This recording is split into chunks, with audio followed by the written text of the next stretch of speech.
नामक एक राज्य था जो कि बहुत ही सुंदर और संपन्न राज्य था। वहाँ का राजा अर्जुन काफी दयालु भी था। अपने राज्य की किसी भी व्यक्ति की तकलीफ उससे देखी नहीं जाती थी।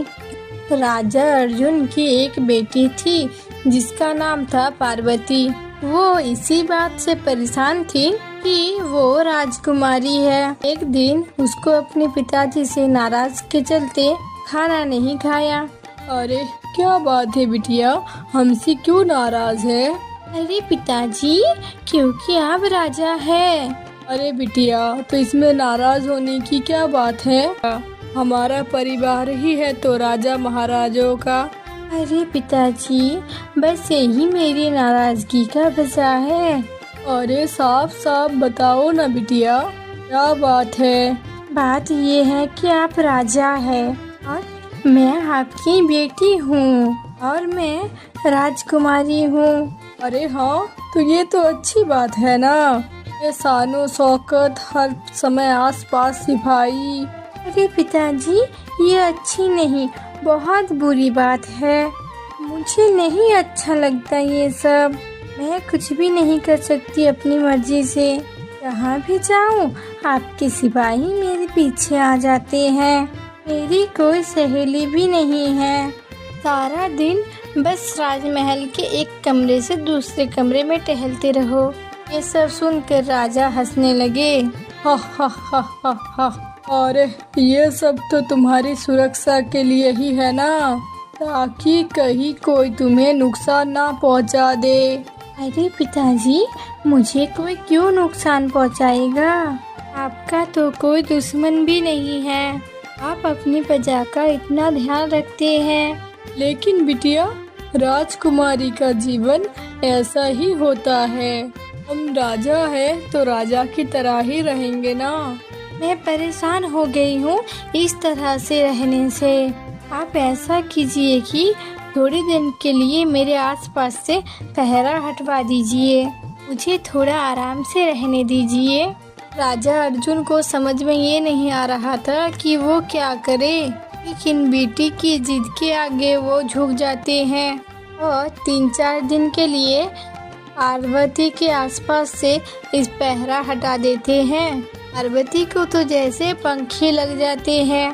सारा दिन महल में यहाँ से वहाँ घूमना, तो कभी राजमहल के मैदान में जाकर दासियों के साथ मस्ती करना, कभी वावड़ी से सुचंत पानी पीना। ये सब कुछ 3-4 दिन चलता है और फिर राजा के पास खबर आती है कि राजकुमारी ने आज फिर से खाना नहीं खाया। अरे अब क्या हो गया बिटिया?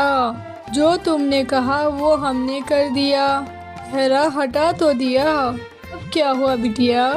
अरे पिताजी, पहरा तो हटा दिया, लेकिन मैं हूँ तो अभी महल के अंदर ही ना।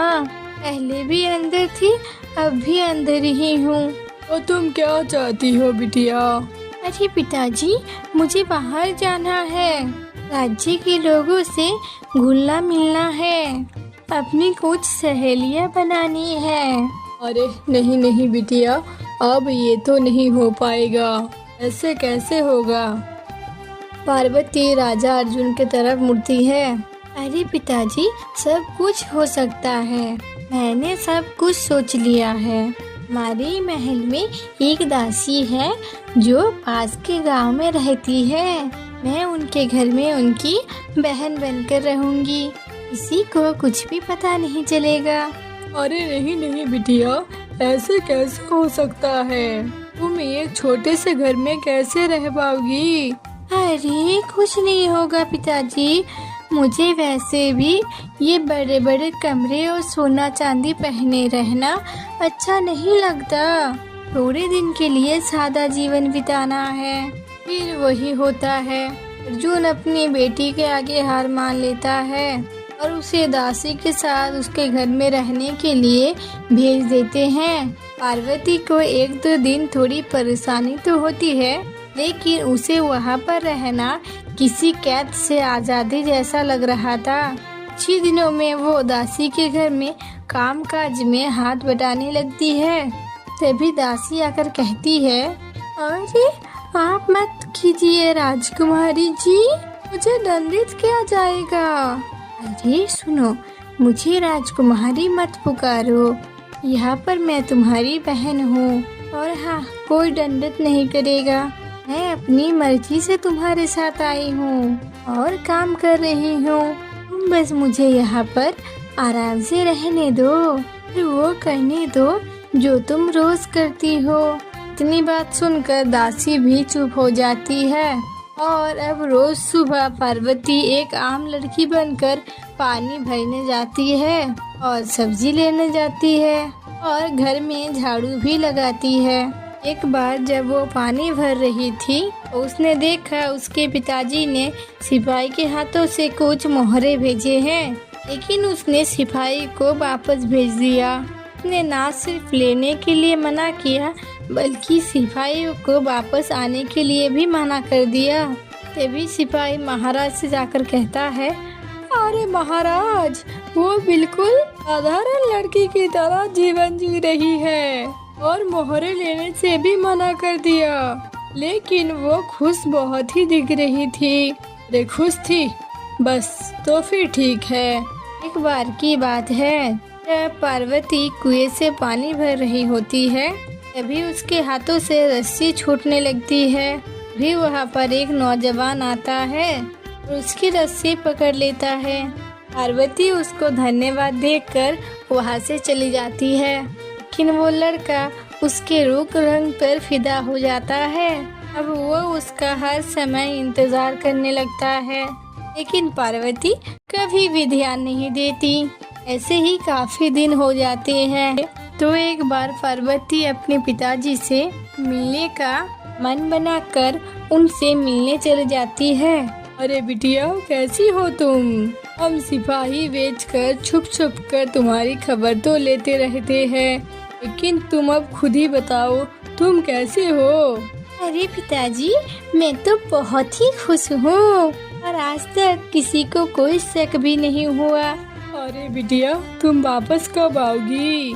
तुम्हारी शादी भी तो करवानी है। पिताजी, मैं शादी उससे करूँगी जो मुझे पसंद करेगा, ना कि आपके धन दौलत को। अरे ठीक है बिटिया, मैं कोई जबरदस्ती नहीं करूँगा, जैसा तुम्हें ठीक लगे वैसा ही करना। इधर जब देव को पार्वती दिखती नहीं तो वो जाकर दासी से पूछता है, अरे वो तुम्हारी बहन नहीं दिख रही आजकल, वो कहाँ पर है? अरे क्यों क्यों, उससे क्या काम है? अरे नहीं नहीं, कुछ नहीं, बस ऐसे ही, अंदर काफी है वो। अरे तुम किसी ख्वाब में मत रहना, वो तुमसे शादी कभी नहीं करेगी। अरे क्यों, ऐसा क्या है? वो कल आ जाएगी, खुद ही पूछ लेना उससे। अगले दिन पार्वती वापस आ जाती है। देव उसे कुएं पर देखकर खुश हो जाता है, उससे रहा नहीं जाता। ये दासी ऐसा क्यों बोल रही थी? वो उससे थोड़ी बात करता है। आप देखी नहीं 2 दिनों से? हाँ, कुछ काम से बाहर गई थी। क्या काम? ये मैं आपको क्यों बताऊं? अच्छा ठीक है, मत बताइए, हम तो दोस्त के नाते ऐसे ही पूछ रहे थे बस। इतना कहकर वो वहाँ से चला जाता है। पार्वती को लगता है शायद उसे कुछ बुरा लग गया। कुछ दिन ऐसे ही चलता है। देव वहाँ पर रोज आता, लेकिन पार्वती से बात नहीं करता। वो उसकी तरफ आकर्षित होने लगती है। धीरे धीरे दोनों में बातें शुरू होती है। दोनों ही एक दूसरे की तरफ आकर्षित होने लगते हैं। ये दोनों बैठकर बातें कर रहे होते हैं। तभी देव कहता है, हम शादी कब करेंगे? और तुम्हारे माँ पिताजी कहाँ हैं? और मैंने तुम्हें हमेशा तुम्हारी बहन के साथ ही देखा है। हाँ देव, मैं बताने ही वाली थी, शादी शायद ना हो पाए, मुश्किल है। अरे ऐसा क्यों कह रही हो तुम? तो देख ही रहे हो मैं कितनी गरीब हूँ, माँ पिताजी भी नहीं है, कोई मुझे क्यों अपनाएगा? लेकिन मुझे तो तुम पसंद हो। मैंने तो कभी भी धन दौलत की बात की ही नहीं। वो दोनों बस ये सब बातें कोने में बैठकर कर रहे थे। तभी सिपाही उनको देख लेता है। और वो वापस जाकर सारी बातें राजा को बताता है। अगले दिन राजा अपनी बेटी से मिलने आते हैं और उससे देव के बारे में सब कुछ पूछते हैं। ये पिताजी, वो मुझे बहुत ही पसंद है, लेकिन वो भी गरीब घर का ही दिखता है। क्या आप उसे अपना के? मैंने आपका विचार जानने के लिए ही उसे अभी तक हाँ नहीं बोला है। अगर तुम्हें अपने लिए वो सही जीवन साथी लग रहा है तो फिर ठीक है, लेकिन तुम ये जान लो, कुछ दिन तंगी में रहना अलग बात होती है और जिंदगी भर निभाना अलग बात होती है। उसे अभी भी ये नहीं पता है कि तुम राजकुमारी हो। तुम्हें ऐसो आराम में रहने की आदत रही है, वो तुम्हारी जरूरतों का पता नहीं कितना ख्याल रख पाएगा। सबसे पहले उसे सच्चाई बताओ। अच्छा जी पिताजी, मैं आपकी बात समझ गई, मैं तैयार हूँ। पार्वती की बात मानकर वो देव के साथ शादी करने के लिए हाँ कर देते हैं। वापस राजमहल लौट आते हैं।